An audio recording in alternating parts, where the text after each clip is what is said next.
Welcome, welcome, welcome to the 2025 World Championship Formula One, round 14 from Hungary in Europe. Just for those that don't know that. Welcome, everybody. I'm joined, as always, by the fantastic Lucky. I'm so lucky. You're so lucky. Lucky Wolf in 7. Welcome, Lucky. Thank you. Pronto. Thank you. Also joined by fucking Fabio. Okay. Yeah. Also, Hello? oh yeah. Yeah. There we go. Yeah, I agree. Fuck you. And also, so yeah, I want to also say hello to people in the chat. Hello, Lucky. I'm so lucky, Wolfin. Welcome to the show. And also, Fabio. And Fabio's here as well. Welcome to Fabio in the comments. So there's that. Wow. And here's Dave. Thank you, Dave. There you go. Finally. Dave, make sure you leave a comment in the chat, by the way, Dave, just to piss Fabio off. Yeah. Okay. Other than that, because of course we have Dave, we have a special draw for a prize, a Formula One prize. So if you leave a comment in any of our videos, you will be included in the draw for that prize. And I can tell you now, Dave, there's a 50-50 chance if you do leave a comment. So it's not it's well worth doing. Dave, leave a comment in any of our videos, and we will see that later and put you into the draw. So thank you very much for stopping by, Dave. Please remember to like, subscribe, and all that good stuff. Anyway, where were we? We were in a very good restaurant, and we were hungry. So there we go. We were at Hungary. It's a lovely go-kart circuit in the Algarve, probably. Don't know. I think that's Portugal, but I don't know. No, I don't know. I'm making shit up now, Fabio. So there we go. Yeah, we were in Hungary for the round 14. It was an incredible qualifying session. Absolutely incredible. I was so excited because our man, the pastry, none other than Charles Leclerc, or Leclerc, depending on how you wish to pronounce it. I prefer Leclerc because that sounds like a pastry. Was on pole position. Pole fucking position. How did that happen? Well, I think it was maybe due to a last-second change by McLaren to stick a bit of extra downforce on, because they just didn't match the times of Q2 by quite a way. So I don't know why that was. They were like half a second slower on their Q2 times. So I don't know what happened, but all to Leclerc's advantage, as he had pole. It was then, I believe, Piastri, then Norris, then others. Alonso was up there. I remember that as well. Anyway, yeah, it was an incredible ceremony, as always, at Hungary. Very often confused with the Italian flag. But anyway, lights out. Leclerc got away to a good start, and a very good start. But then Piastri, followed by Norris trying to take him down the inside. Of course, that he then had to cover off Norris because he wasn't concerned about the rest of the pack. And that allowed others to get around Piastri. Russell mainly, who then crowded Norris out even more, allowing Alonso to get past Norris. So Norris down to 5th. Excellent driving by Russell. All round, I feel, actually, he's going to be a theme. Norris, of course, settled down his tyres and then got on it. And by the second lap, was overtaking Alonso. However, he found it very difficult to catch Russell. And that was also going to be a problem for Norris, although eventually, of course, due to pit stops, etc., he did manage to do it. Both Aston Martins were quite far up, actually. So I was a little worried about Lucky, because obviously, that could be quite sad. My crack had a lot to say about it. My crack was on fire. So there we go. That's a fact. Anyway, onwards with the race. By lap 3, of course, Bortoleto was also getting right up there. Verstappen coming back from 12th place, doing very well to get up to 7th place. And then lap 19, Piastri decides he's going to pit for the first stop. Obviously, he wanted to try and bring other people in after him. And this, unfortunately, was his downfall. Leclerc did follow in, and that was also his downfall. So an early pit seemed to be not the way to go. Very much reminded me of another session where Piastri decided to go one stop, and that left Norris going for a two stop. Norris tried his hardest to catch up, but made too many mistakes. Couldn't catch Piastri and came second. So that was obviously going to be very similar because it was the other way around, though. This time when Norris decided to stay out for a one stop, given very little opportunity to do a two stop and gain any advantage. And so that was that. Russell, having stopped, of course, gone on to the hard tyres, right up behind Alonso. Didn't take him long to get past. By lap 28, he was past. Bortoleto still doing very, very well at this stage in 6th place. Later on, Leclerc catching Norris, who still hadn't made his stop. This is lap 29, when Verstappen came up behind the second Ferrari and frightened Lewis Hamilton off the road. That's the only way I can describe it. He just frightened him off the road. I don't know what was going on with Lewis. He said he was useless on the Saturday qualifying, and he drove pretty much like a useless driver on the Sunday. Then, of course, lap 41 comes round, and Leclerc pits for the second time, and this was the ultimate downforce. The tyres went on. If I'm honest, they seemed a little rounder than normal, Fabio. I don't know if you detected that, but those tyres on the Leclerc's second pit stop seemed very, very round. And I don't know, Pirelli had something to do with that or not, I don't know, but we'll talk about tyres later, I dare say. Anyway, Norris still in the lead by 9 seconds. Leclerc in second place, Piastri in third. Piastri very quickly caught him, lap 51, managed to pass him around the outside. Leclerc had very little defence. His car seemed to be not quite working as well as it had earlier in the race, or at least he was not able to do the sort of times that Piastri was able to do. And of course, AI technology, Fabio. Is that AI technology? I left AI to do something the other day. I use it all the time now, by the way. And it's a fantastic tool. If you haven't used AI, please check it out because you'll be surprised what it can do. And if it doesn't manage to do it, it's a great excuse. I told the wishes the other day that I would cook, and I left AI to do it. I came back into the kitchen, nothing had moved. She went mad, but like I said to her, I left AI to do it. If the AI didn't do it, it's not my fault. So we had takeaway. So there you go, AI. Fantastic alternative to doing shit yourself. Okay, lap 53 comes. That was an advert, by the way. I don't know if you were aware of that. It took me a little bit of time, but yeah, eventually okay, cool. Bortoleto, 6th place, did really, really well. Rookie of the year for sure. Really outperformed his car. Fantastic. By lap 61, Russell was begging to get past Leclerc, and he took him a couple of laps to do so, but there was a little bit of controversy in the thing because Leclerc seemed to be moving. I wouldn't say moving under braking. I wouldn't say that, Fabio. I'd never say that because I didn't say that about Verstappen when he used to do it.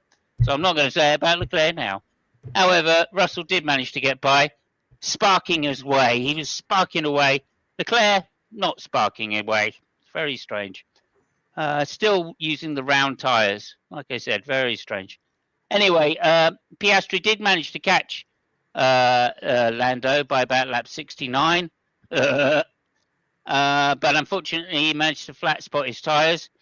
I guess on lap 69, as soon as he flat spotted his tyres, I knew that it was going to go well at Hungary for Norris. So well hung Norris is the headline. And that's all I'm going to say.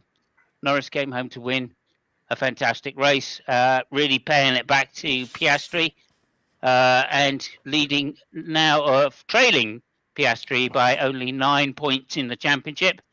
Gentlemen, I think we've got a race. Over to you, Fabio. Yeah, it was an interesting weekend, interesting race. As you said, fantastic pole position by Leclerc. With I think he didn't even know how he did it. Basically, the one of the things was that that track was changing conditions by the minute.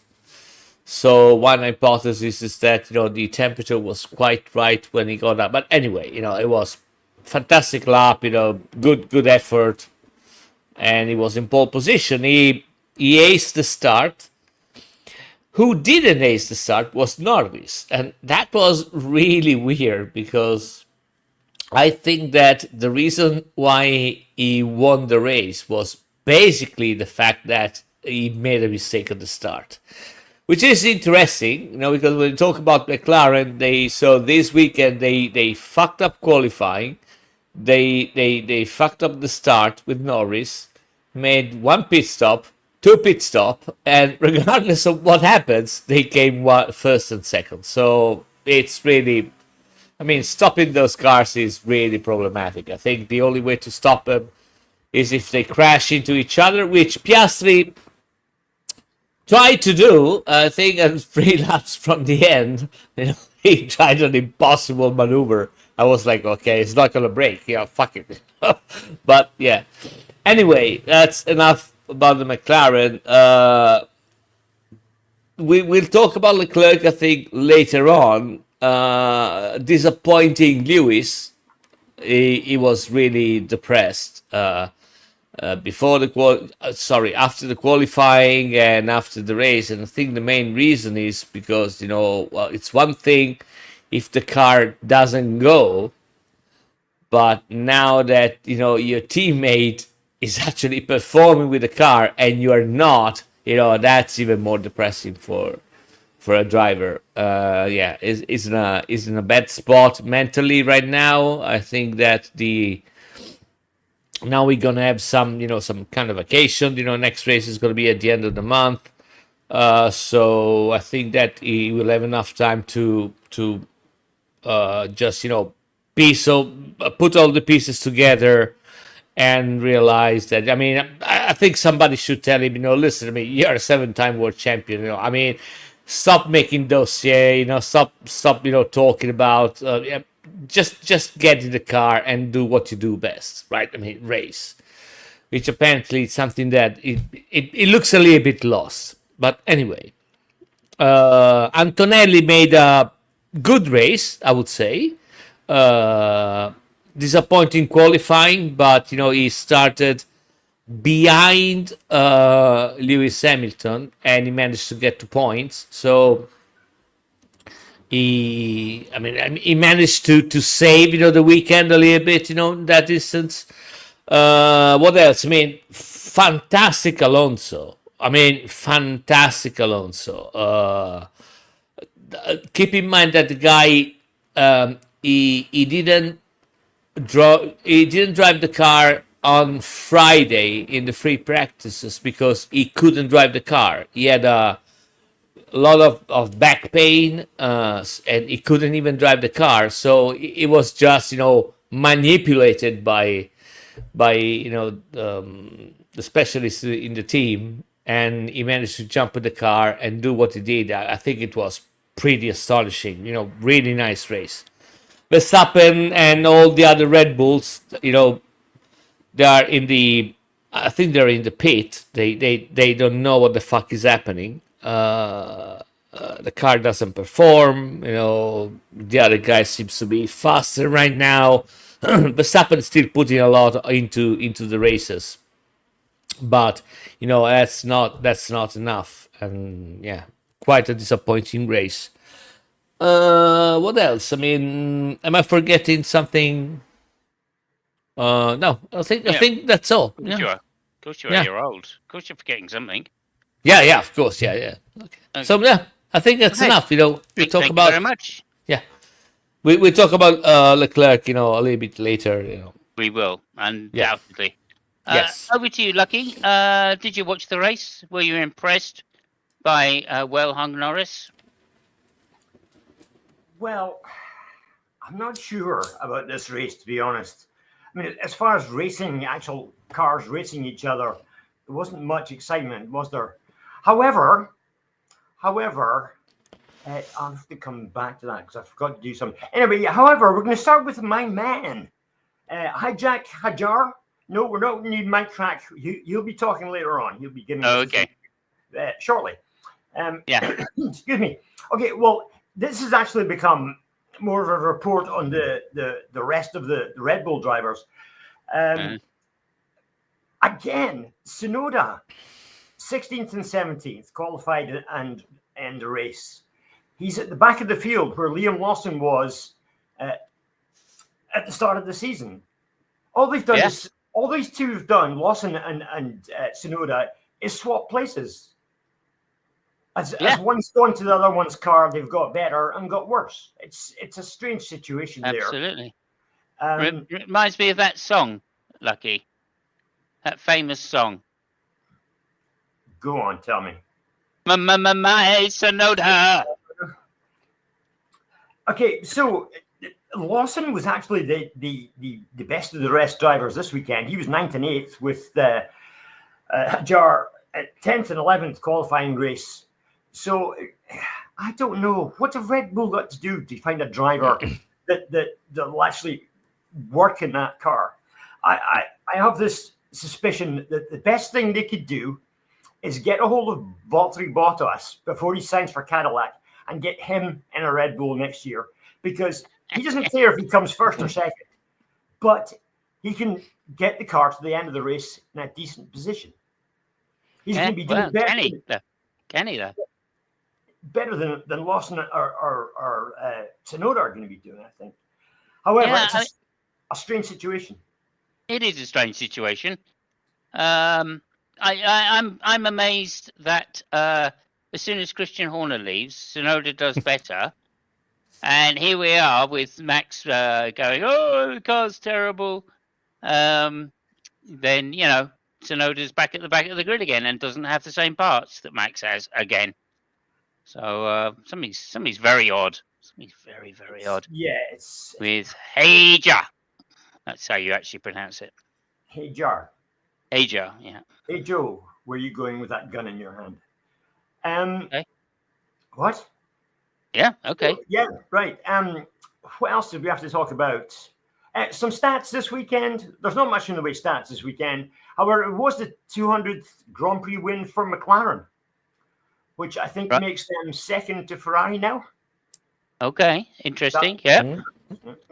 I think it was also the 200th race for Max Verstappen. Yes, yes, it was. Bull. Right, okay, yeah. 200 Verstappen race. Okay, it's another milestone. That was also the 40th Hungarian Grand Prix. Can you tell me? Wow. Just as we're talking about the 40th Hungarian Grand Prix, who won the first Hungarian Grand Prix? Do you remember?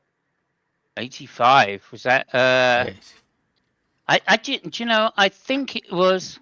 Well, I mean, Williams were doing well that year, so we'll say Patrese, I think. Oh, you're close. You're close. Oh, Mansell then. Yeah. No, you went the wrong way. It was Piquet. It was Piquet. Oh, right. Yes, Okay. I know.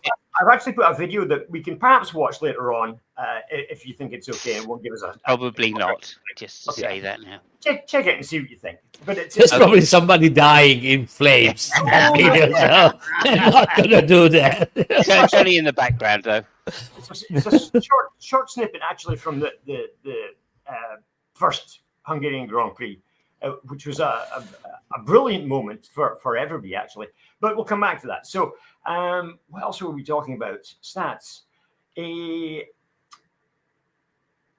Yes, Lance Stroll now becomes the most starts by a twat at 179. That's the second No, sorry, you're slightly wrong there. My crack is saying you actually meant to say Canadian Yes. twat. Most starts by a Canadian twat. Is that right? Well, he's the only Canadian twat I can think of in Grand Prix racing. So Okay. Well, there we go. Then he must have it. That must be the right. it must be right. Yeah, absolutely. Have no other twats made 175 start though, Lucky? No, none that I'm aware of, especially not Canadians. Right. How many did Jos Verstappen do? Oh, he was under 100, I think. Oh, okay. I just instantly came to mind. I don't know why that name came to mind. Well, he's not a twat. He's a no. We won't bet. Yeah, I think we're splitting hairs if we start just trying to describe that. Anyway, driver of the day. I so want to make Lando Norris driver of the day, but I can't because he fucked his startup once again. What's this boy got to do in the first 10 laps of a Grand Prix? Because he seems to be a different race to everybody else in the first 10 laps. What's wrong with him? I just don't get it. But what do you think for driver of the day from you two? I'm really torn because we already discussed it with Simons, and I said Russell because I think he made a very solid race. But I'm also, because of the reasons I said before, I would like to give the same price to Alonso just because of what he did. So yeah, I'm a little bit torn. I will have to split the price. Okay, that's fair. Well, I'm going for well hung Norris. Well played at the Hungarian Grand Prix, Norris. So that's well hung Norris for short. Okay. Only because we gave the prize to Piastri when he won. When Norris was defending from the two stop, and Norris had the two stop, and he couldn't get by Piastri because of his mistakes, etc. And I did notice that Piastri made some mistakes trying to catch Norris this time as well. Not quite as bad as Norris made back then, but nonetheless, he still made some mistakes. So yeah, I'm going to go for Norris on that basis. Okay, well, just because you've said Norris, I'll go with Norris as well, despite the fact that he but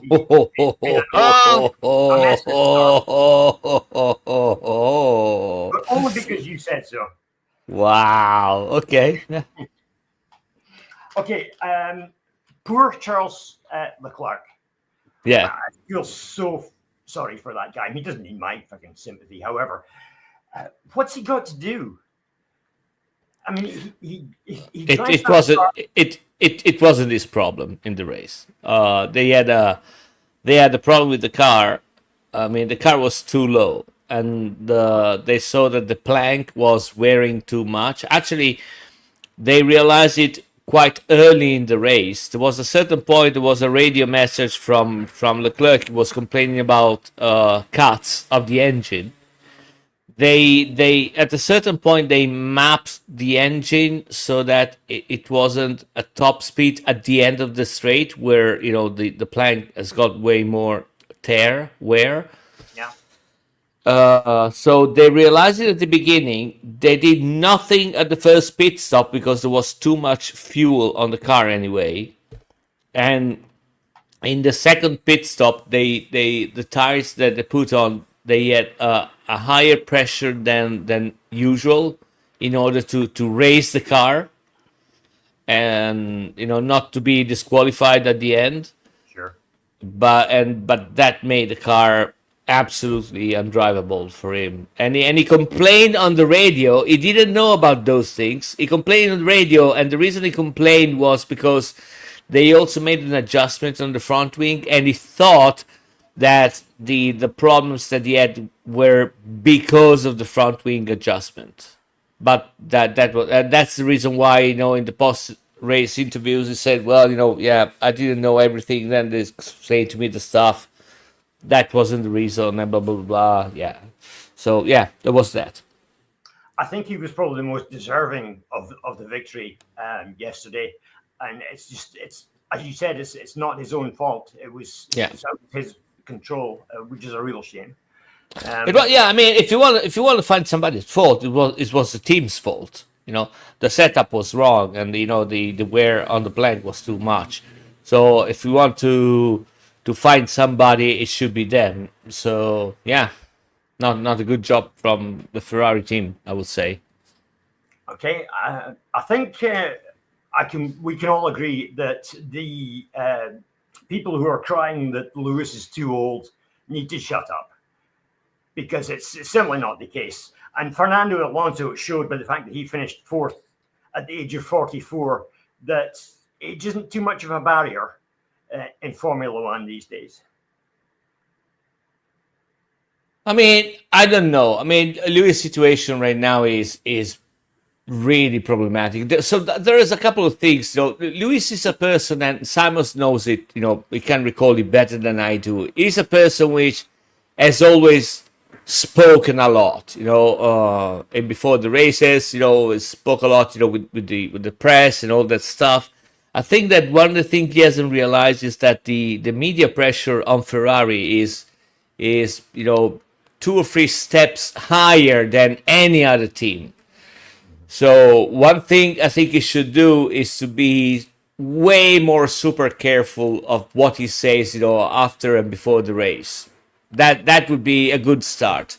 And the other thing I think is that is as I said, is super depressed because when the 2 cars were not performing well, I mean the car is shit. But now it seems to be that Leclerc is doing fine with that car, and he isn't. So that is a big boulder, which landed on his shoulders. He said, well, which brings another thing, another question I would like you two guys to answer.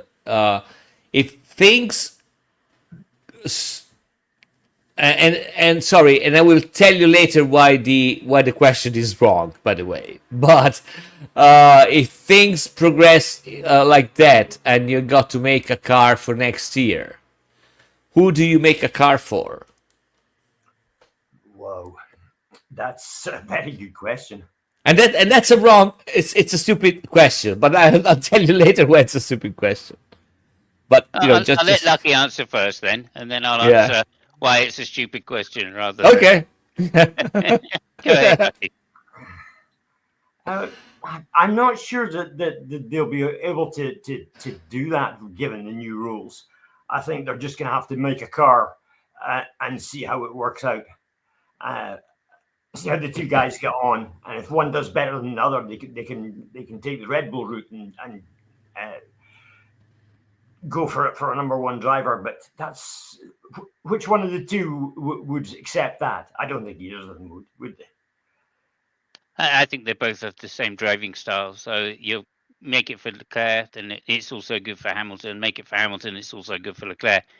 The difference being between the 2 that Leclerc's had a lot more experience with the foibles of how the Ferrari changes over a race distance and how to set up the car as a compromise than Lewis does. I think Lewis is still trying to set the car up to either get over the deficit of the car, which is the wrong way to do it, or to set it up for the fastest possible way to set the car up, which is the wrong way to do it. The Ferrari just is not very consistent, and it hasn't been for I can't remember how many years now. Even when Alonso was driving, he was complaining about the same sort of thing. Well, yeah, I mean, the reason I said it was a stupid question, but I want to make it anyway, because I think it's an interesting question, is because, this is the kind of question that you see around, popping around every so often, as if, you can actually build a car for a driving style. Now, from my point of view, my little experience, when you build a racing machine, you basically want to build, what you're aiming for is to build the most efficient racing machine there is. And for a Formula One would be the car with the highest downforce and the minimum drag possible. That would be an efficient car. Now, how that car will turn up to be that's up for grabs. It might be a car which is a little bit more pointy at the front, or more firm at the rear. But that is something that you can play a little bit with setups and stuff like that. So basically, what I want to say is that, except maybe Red Bull, maybe. But when they build a car, they don't build a car for a driver. They build the most efficient car that they can, and McLaren would be a very good example in that instance. Yeah, I would agree with that. I disagree that the designers can't build a car for a specific person. They certainly can. Even No, if they it's can, but they don't. even That would be they do. my. They do. Uh, They do. They can, mm, and they do.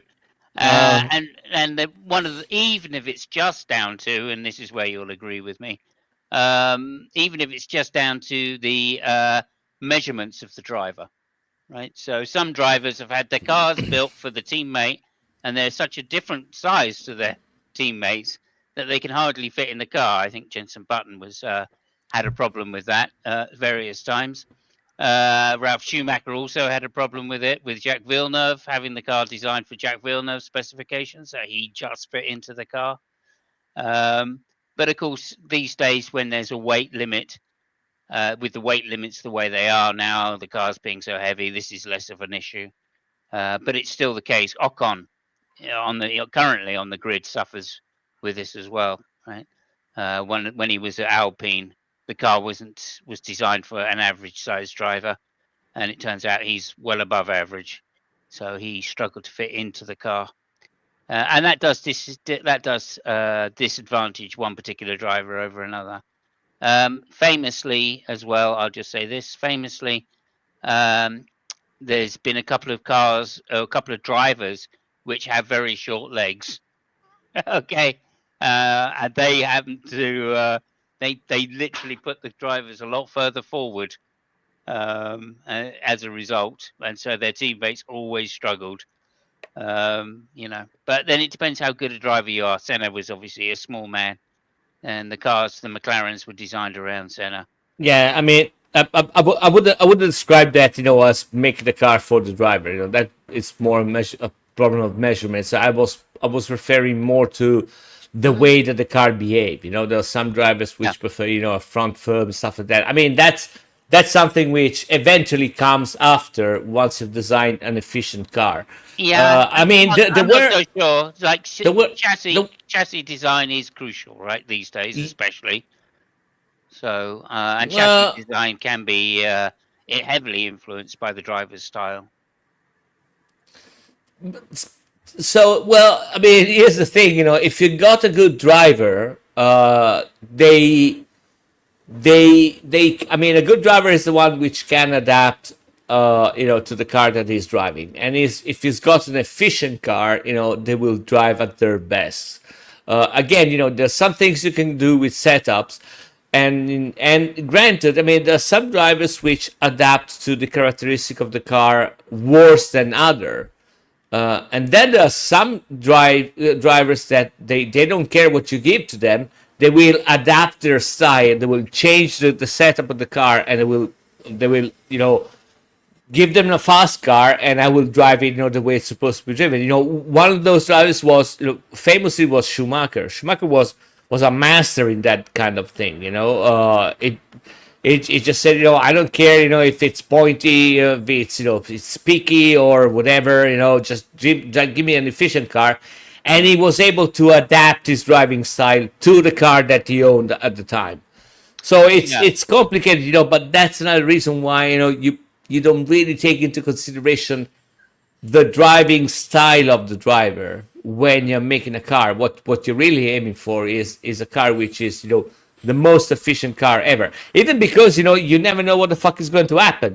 That driver you designed the car for might break a leg off season, and then what the fuck, right? So yeah, maybe. I mean, I'm not totally on board with you here. I think that there's been some classic examples in history. I'm thinking of Williams '96, the Williams '96 car with Damon Hill. who was famously liked his cars to be neutral, didn't like a pointy front end, and back then it mattered because of tire deg. A neutral car is certainly less what's the word? Less heavy on rear tire deg, and that's one of the reasons that he was able to beat Schumacher after several years of racing, because he finally said to the Williams team, "Look, just give me a car which is neutral, that preserves its tires as much as possible, and I can beat Schumacher." And that was fine. And of course, that particular Williams was designed around having a very neutral chassis. So I think that can be done, and I think it is done in Formula One still. So Do you think, anyway, Fabio, that perhaps Hamilton has been used to cars that were more user friendly in McLaren and Mercedes before he I came to think I think that the biggest problem that, I mean, this is just my opinion. I have no idea, but I think that that Lewis has two issues right now, and one is bigger than the other. And I think the his biggest problem is the engine management. The Ferrari engine is a lot different from the Mercedes engine in the way that the power is delivered, and especially, I mean, I've read on the engine brake part. So it's very different, and getting used to that, it's quite complicated. I would say, it's way more difficult than anything else, because you can change your setup, right? I mean, you can say, okay, I mean, I want a car which is more rear biased or front biased, and you can do that with aero right now, because aero is still the most important component of the car, especially at low speeds. But the way that the engine behaves is way more complicated. I mean, you can map the engine in a certain way and blah blah blah, but you only get to a certain point, because then you got to fight with the engine characteristics, and that's really really difficult. And it boils down to each drivers. One of the things that I've been, that I remember I was really part of, was when Casey was in Ducati and he won the championship. Casey That Stoner. engine, yeah, that engine was absolutely brutal, and Casey was the only one of all the people driving Ducatis at the time which actually had close to zero electronic management of the engine. He was able to do that with his throttle, because he was such a high sensitivity to the engine and whatever. It was just a perfect mesh.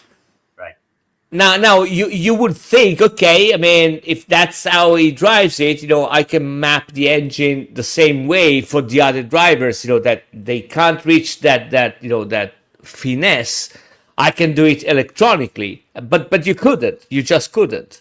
So that would be an example of why it's so difficult, when the characteristics are so different. Yeah, and I think that plays very strongly into Lewis's ace card when he was at Mercedes, of course, was the fact that he was a demon late breaker. And one of the reasons he was a demon late breaker was the force he could generate immediately onto the brake pedal. And of course, the Brembo brakes that he's using at Ferrari and has to use at Ferrari are not quite so sensitive to the initial shove, shall we say, the initial force on the brake pedal, as Lewis is used to. The carbon industry ones a lot more aggressive, and that's what Lewis has been used to.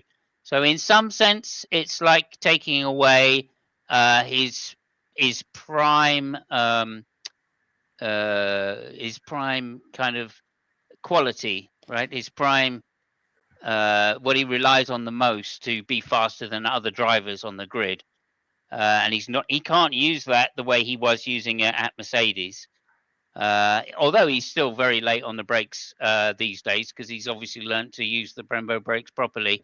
But like Fabio say, you combine that with engine braking, right? And the whole thing becomes a little more dicey. So he has to play on the side of caution, and it's a lot harder for him. The Mercedes presumably gave him a lot of extra, or relied on the braking initially, just through the actual carbon brakes or through the brakes themselves, rather than the engine performance, and then probably fed in the engine braking after the initial braking like phase, so to speak. Yeah, And I think and that suits Lewis a lot more. And I don't think Ferrari can do that for whatever reason. I don't know why. Maybe the the, brakes don't allow it. the funny thing is that this is one of the things that Lewis has, complained almost from the beginning. The funny thing is that the telemetry data, doesn't really show that much. So my feeling would be that, yeah, I mean, at the beginning he had some issues, but then eventually he managed to, I mean, they modified something or whatever. Yeah. The thing which is still lacking, and again, this is from data from telemetry, is mid corner speed. That's a point where Leclerc is still, usually superior to Lewis. Mm-hmm. And that is all, power delivery. And again, I'm probably wrong. I don't know, but I will point that back, to the different characteristic of the engine, which is something that it's way more difficult to adapt rather than than a chassis or another or whatever. No, absolutely. And of course, the modern F1 drivers don't drive the same lines as they used to do in the old days, right? They don't take the apex nearly so much as they used to. They very much like to V the corner rather than keep it as one smooth kind of curve, right? So that modern style of driving suits Lewis, and presumably the Ferrari driver doesn't. Leclerc has found the best solution for the Ferrari engine car combination, which is to drive in the old style, right? Which is just not what Lewis has been doing at Mercedes for how long? I don't know. He was one of the Well, first people to really. Leclerc was also grown into that engine, so that's the only engine has been known. So Absolutely. yeah, Absolutely. so there is that. He's more used to it. And that's very noticeable when they're on track, right? Yeah. Lewis can be quick at the beginning as soon as they get on, but as soon as Leclerc gets used to the setup and the tires and the engine and the track, he's always faster. Yeah. Lewis has just not been faster than Leclerc. And you could say, okay, well, Leclerc's a better driver, but that's simply not the fact. He may be a slightly faster driver than Lewis in terms of one lap pace, but he certainly isn't faster over multiple laps, as Hungary showed. It's more consistent. That's the issue. It seems to be that if he finds whatever limit and he just rides that limit, while Lewis is way more inconsistent, in the lap times and all that stuff. So yeah. Although again, anyway, I won't go into the data from the long runs on Friday, but the data showed Lewis had a very, very fast average long run lap time compared to all the other drivers on the grid. He was one of the fastest. He was slightly faster than Norris, even, Norris always has a good lap time, long run lap time, and Lewis was slightly faster. So what happened between Friday and Saturday, I've got absolutely no idea. I mean, I don't know. I mean, that's another chapter. I mean, I think it's going to be too long to talk about, but I think we talked about in some other, episodes. It's my impression that right now, especially this season, what they do on Friday has nothing to do with whatever the fuck happens, after the weekend. It's I mean, it's super weird. Everybody's got their own plans. The fact that we discovered not too much time ago that McLaren tests new stuff on Friday, and in order to be approved for the following races, it's a given. I mean, God knows what the fuck happens on Friday. It's or what engine mapping they're using on a Friday. That also seems very strange. It's like Red Bull don't even seem to turn their engine up till qualifying 3. Yeah.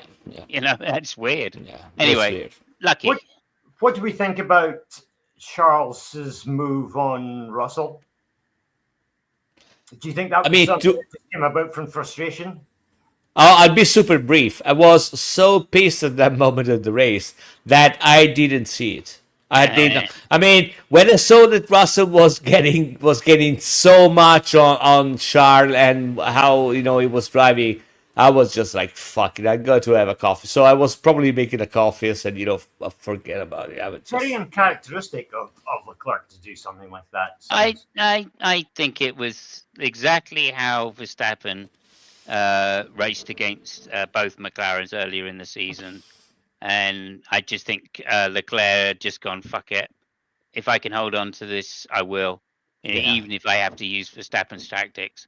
I didn't see moving under braking there. I saw diagonal braking, and if you go on board, you'll see Leclerc doesn't move under braking. No, he takes his foot off the accelerator, then moves and then brakes. So, technically speaking, I don't think he's wrong. They gave him a penalty for that, I believe. 5 seconds.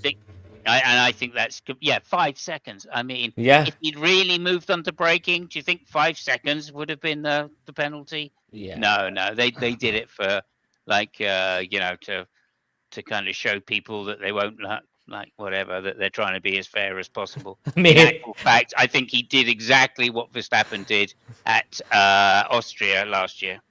But I mean, also forget Verstappen. I mean, have they ever seen what the fuck Hülkenberg and Gasly and Ocon do under braking? Right? I mean, it's unbelievable. But yeah, no, I agree with you. I think it was also a little bit frustrated at the moment because he had a car which wasn't driving the way it used to be, and he didn't even know exactly why. So it was super pissed.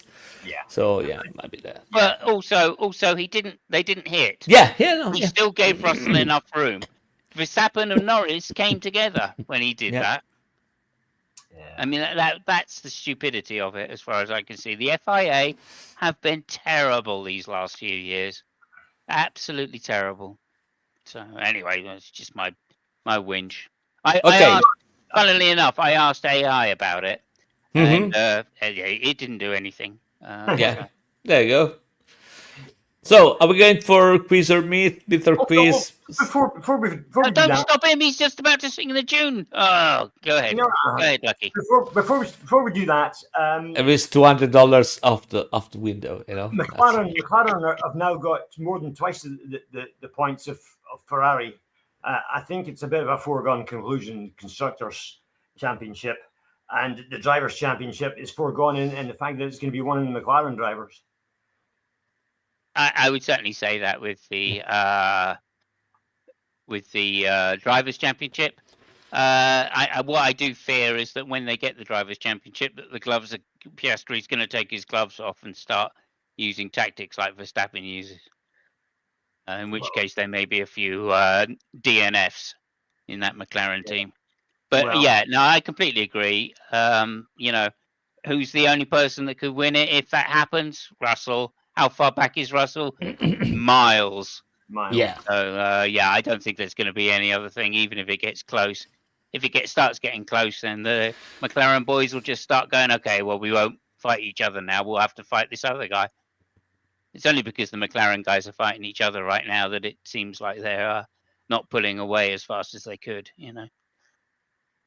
Anyway, there you go.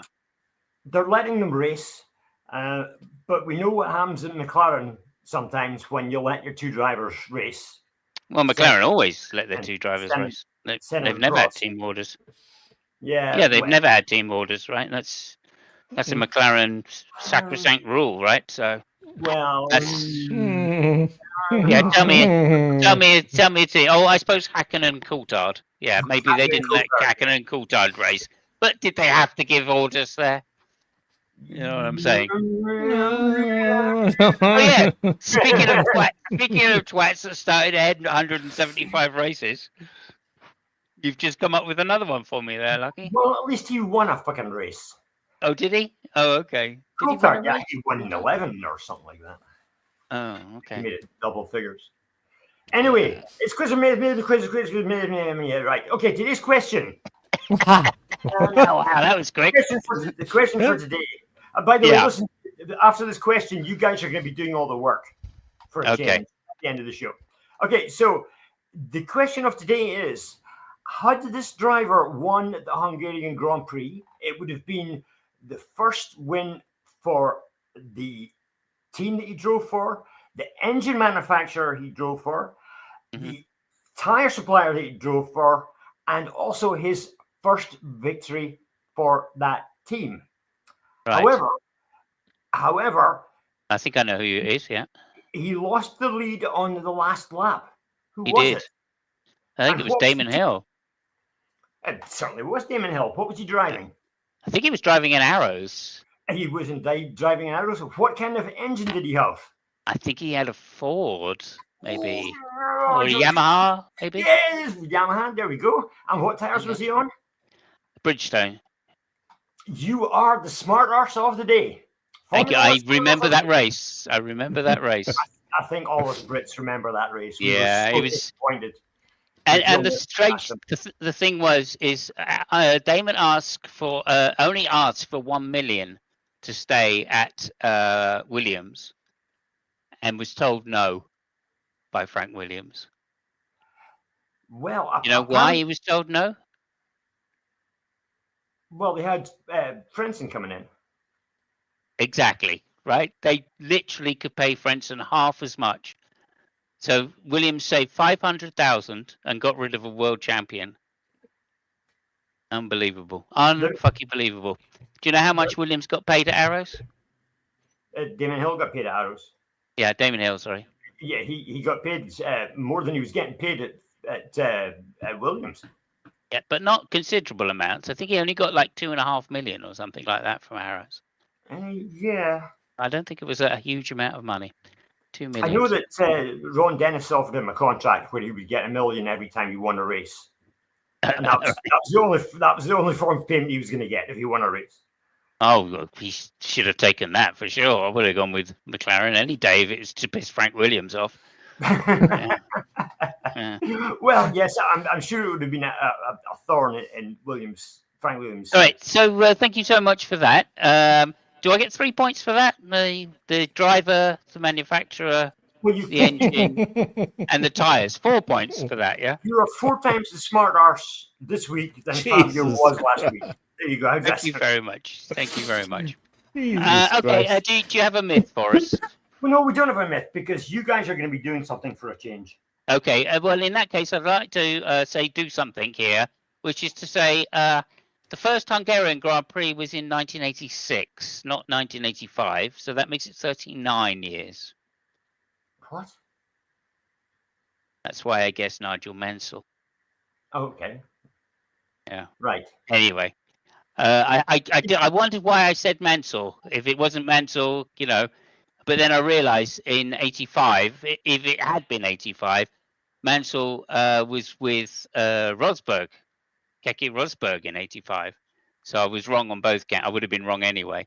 But nonetheless, 1986, in fact, was the first Hungarian Grand Prix. So that, if my calculations, and I'm going to throw this over to the mathematician in the group, Fabio. Is that 39 years, Fabio? What was that? 86? You said? 86, yeah. 86 would be 39, yeah. Okay, there we go.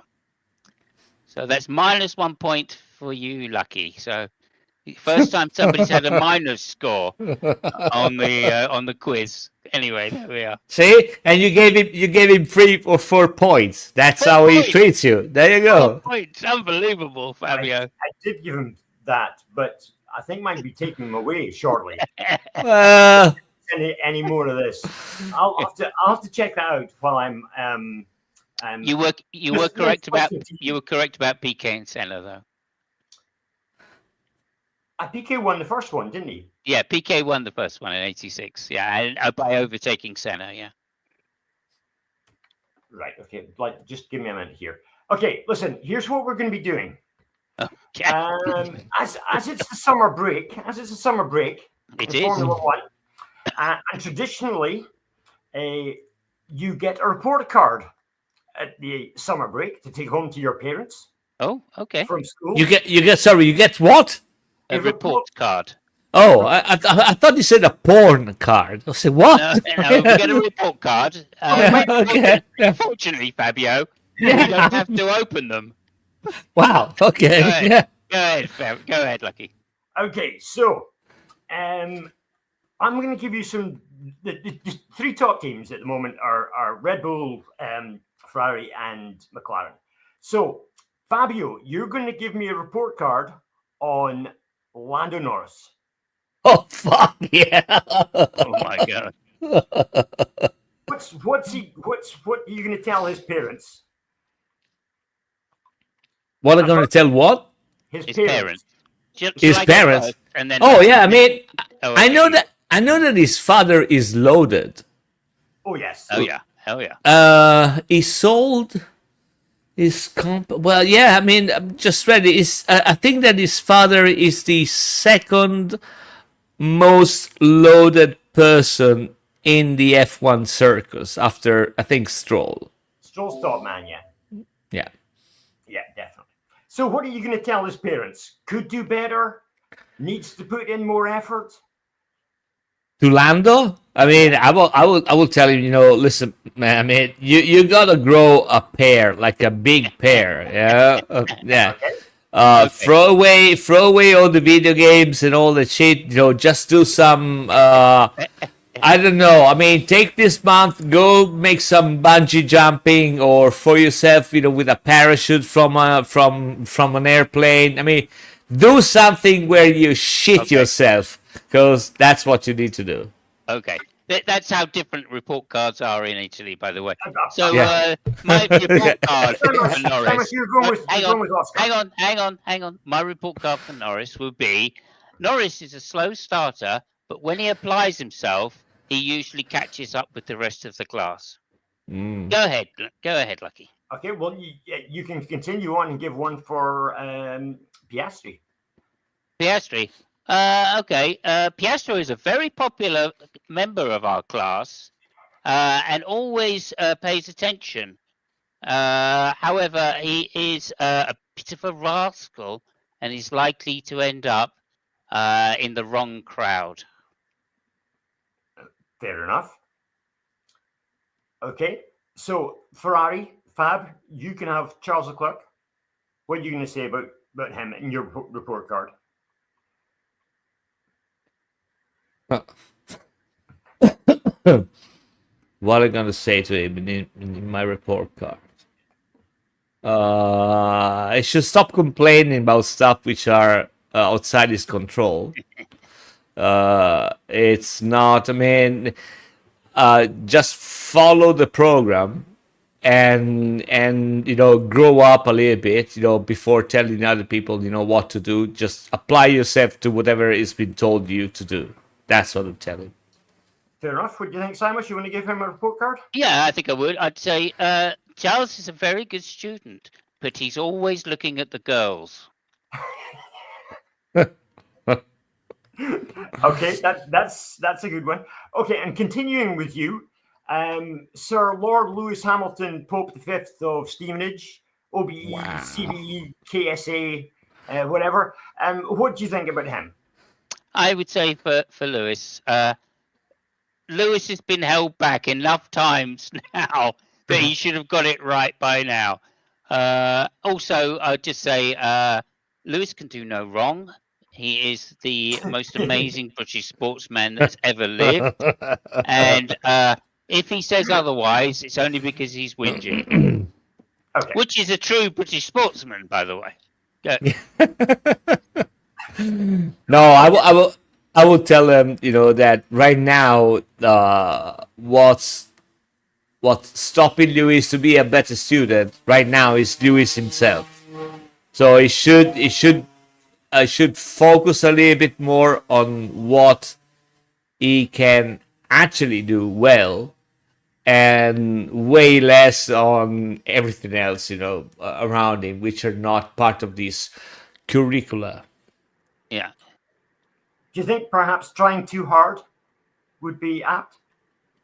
No. He's not trying too hard. He's just, his mind is in places. He's doing stuff which are not part of his, school plan, and he's spending too much time, in that rather than focusing on what he can do best. I mean, stop complaining about the color of the class, the color of the walls in the class, and Right. do your homework really well, because that's what you can do. Fair enough. Okay. Finally, we'll go with Red Bull and start, of course, with Verstappen. Fabio, what are you going to go with Verstappen as a report card?